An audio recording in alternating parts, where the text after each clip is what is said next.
thinking there's a new form factor that needs to be indoctrinated for the world of automation. It's no longer simply enough to have automation as kind of a steady state, right? There's a paradox called the time to automation paradox. Now, that loosely states the time and effort it takes you to configure a file, a YAML configuration file, go down the list, Terraform landing zone, or so forth. The time and the effort that it takes to write it up and to maintain it and to look into all the inner aspects of it and to make sure it's fully functional and production grade versus the output that you receive isn't always correlated to each other.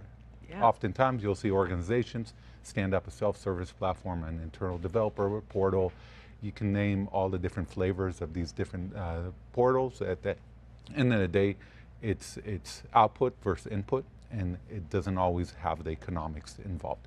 So how we're thinking about this is take a step back. What are you actually trying to achieve? Let's talk about the outcome you're trying to achieve. The outcome you're trying to achieve is take this role or take this task off my plate, put it in somebody else's shoes, or offload it from me because I want to work, right? That's the developer experience we're looking for. So as far as you're concerned, as an end user, you don't care if it's an offshore team that's taking off your plate, or if it's Bob on the on-call channel, or if it's a virtual Bob, in this case, doing it on your behalf.